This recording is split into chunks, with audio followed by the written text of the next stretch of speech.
What is up, YouTube? This is AVAULT here, back again today with you guys in a new Speed Duel Match Duel video. And today I would like to feature a little bit more, once again, slightly competitive Speed Duel match right here. I know we've been covering a lot of competitive content lately on Speed Duel matches, and I think it's an important part of the channel for you guys who are more advanced players and competitive players, and also for you guys who are looking to sort of bring up your game and go to the next level and wanting to be a bit more competitive in speed duels. And I hope you guys enjoyed the content so far. So today we're playing a Lava Golem Swordswoman Burn deck against the top tier 1 Dark Moth deck right here. So once again, I decided to challenge myself a little bit with my deck right here. I know most of you guys seen the Lava Golem Swordswoman Burn deck. It's a very straightforward strategy right here, and I would say it's semi-competitive. It's actually definitely competitive, but it's definitely not top tier in that sort of level precisely, but it's still definitely pretty decent. But we're gonna be really amazed of what we're able to do here with this deck against the Dark Moth and see how we're actually gonna do. So right here, we did lose the stone paper scissors, so that's okay. We are forced to go first by our opponent, and just so you guys know, let's just go right into it. As always, the deck profile will be posted a few days shortly after this video, so be sure to stay tuned for that. Click that notification bell, be sure to turn it on, and subscribe to the AVAULT channel so you guys don't miss out. But anyways, right here, Twisted Personality, we know the skill, what it does essentially. You know, for you guys who are new to this, you guys can read it. It allows you to pop monsters and remove cards from your opponent's hands by discarding them, you know, by stacking up counters every time someone loses life points essentially. But you guys can read more in detail. A lot of us know already, so I'm going to focus more on actual aspects and thinking process of how to play this game instead. But anyways, right here we got half shot. We're gonna set those back row cards that we need immediately, and we're just gonna pass our turn right here now, because we gotta understand that we're playing against a Dark Moth deck, and Dark Moth, you know, essentially uses Parasite, Paranoid. That's the reason why we didn't summon Swordswoman. Now we could have set our Swordswoman, but you know, we run into a risk that they could summon a higher attack monster, whether it be gear freed or anything. We never know, right? And they could simply run into our Swordswoman, and we basically just lose a monster without really utilizing Swordswoman's effect, because you always want to use Swordswoman's effect all the time, because you need to inflict that damage to your opponent so you can stack up your Twisted Personality counters right here. Now, once again, the reason why I didn't summon Swordswoman in attack position is because you can get Parasite, Paranoid immediately on that turn 1, and then they can immediately bring out 2 Moths onto their field, and they already simply remove your monster. So we're gonna have to play very carefully, and this is my advanced strategy in sort of playing against a little bit slower but also in control and being cautious with what we're trying to do right here. But it seems like they're playing a little bit defense in the beginning as well. I believe they're just setting up their face down cards as well. So it's our turn, and we can go a little bit more aggressive now overall. So we do bring our Swordswoman here. What we do is swing in for an attack onto the Koichi, and apparently they do have that and draw 1 card, and they're gonna play the Zoma during the end phase, I believe, so that's okay. And they play Dust Tornado right here, popping our half shot. So we're gonna target our Swordswoman right here. We're gonna use it anyways, and keep our Swordswoman alive until the end of the turn and see if they're able to Parasite, Paranoid us. They do bring their Zoma into attack position. Wasn't too sure.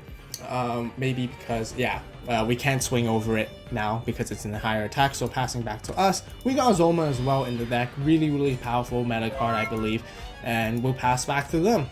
Really risky at this point because they can Parasite us at any given moment because of this, and they do run in with Zoma right here. We're gonna Nightmare Wheel the Zoma, and we're gonna play it a little bit slow and control. So this deck is very slow. I won't say it's slow, but it's more control based. You know, don't go too aggressive. You know, going aggressive without knowing your circumstances and what the opponent is playing can be very detrimental to this deck. So this deck requires a lot of patience because you do want to get those counters up with Twisted Personality. Anyway, so we're starting to rack that up. We're gonna pass our turn and back to them, see what they can do. They bring out Nidoria, they flip up.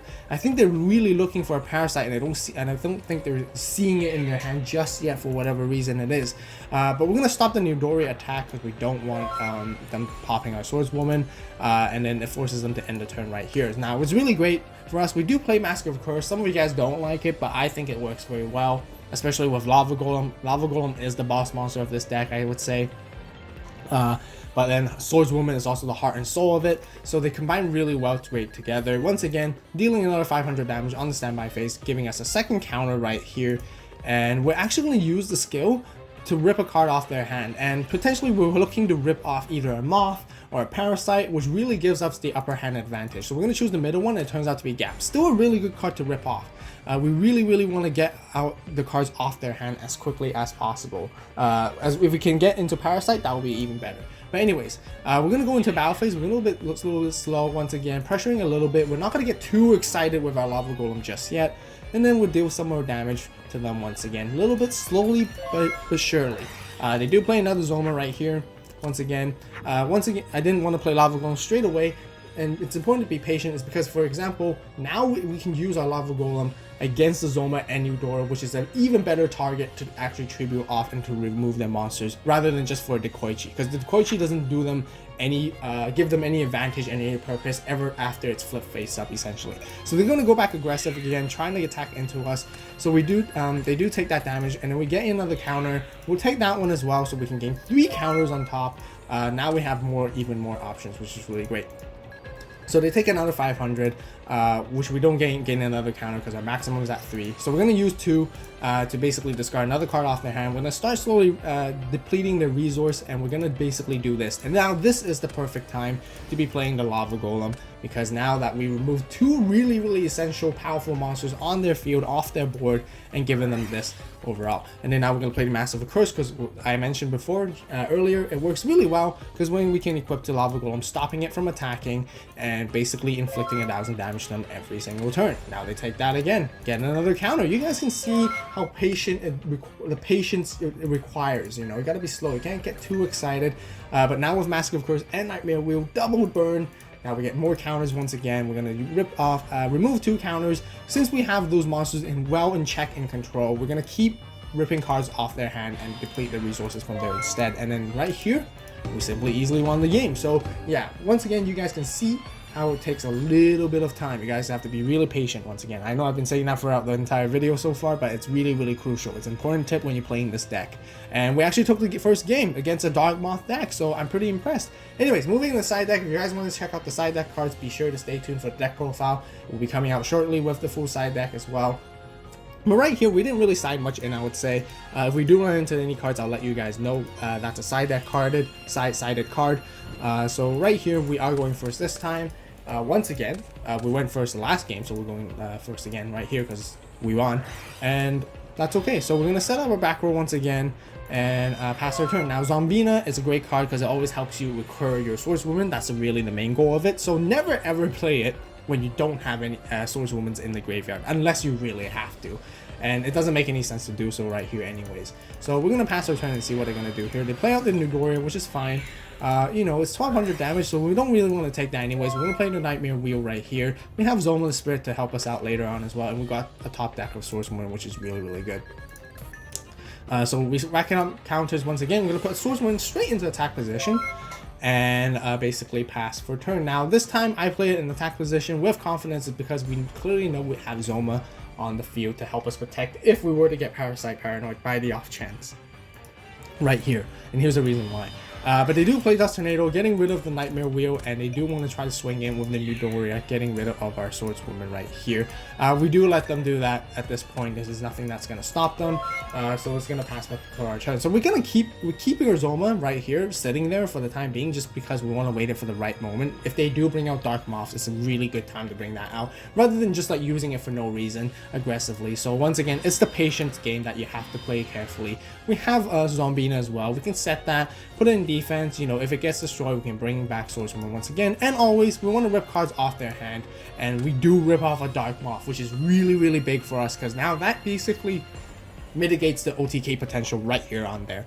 And this card, you guys got to understand how important it is. Like, Twisted Personality is great in destroying monsters and face-up cards and all that, but removing cards off their hand is just as powerful and just as critical and effective against a Dark Moth deck, as you guys can see, or a Moth deck in general. Because if you get rid of Parasites or their Moths, they can't bring it out anymore.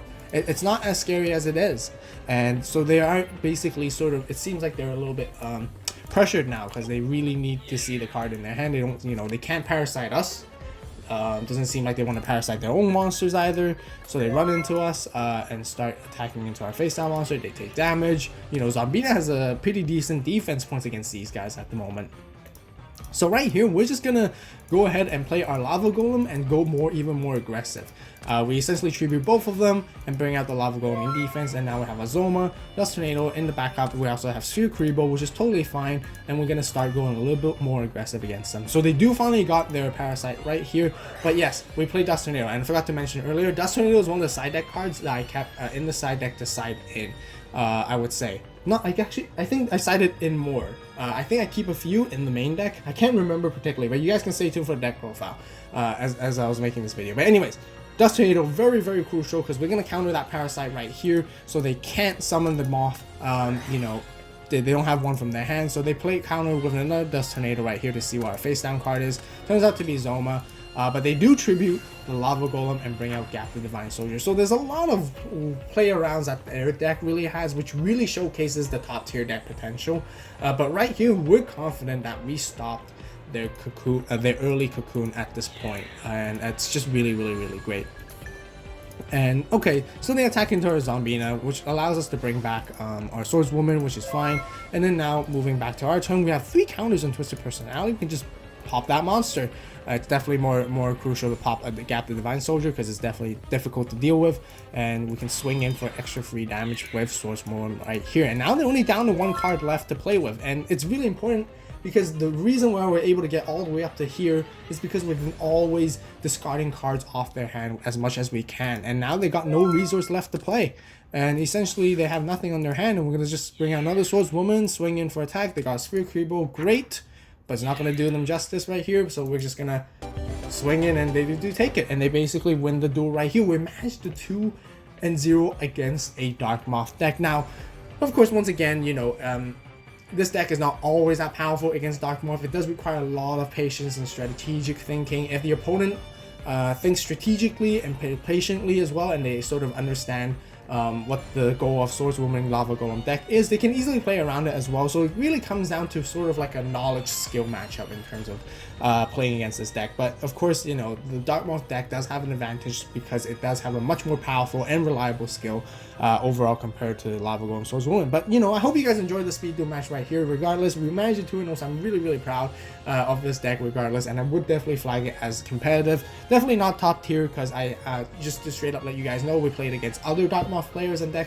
other decks with this deck, and you know, we didn't win it all like this one every single time. You know, it gets very tough. The matchups, I have to say, it's tough to play against. You know, you have to be very, very careful. You have to think like 1 or 2 steps ahead, so it does require a lot of brain power to basically run this deck if you guys are looking to play into the competitive scene overall. But once again, hope you guys enjoy. Be sure to stay tuned for the deck profile, as it will be coming out a few days shortly, so don't miss out on that. Click that notification bell and be sure to subscribe to the AVAULT channel, and I really, really appreciate the support. Always refer to your friends or family members who like speed duels and Yu-Gi-Oh just as much as you do. Have them check out the channel, and I greatly appreciate it. And as always, thank you guys so much for watching. You guys have a great day, great night, wherever you are. Stay tuned for the next video, and this is AVAULT signing out.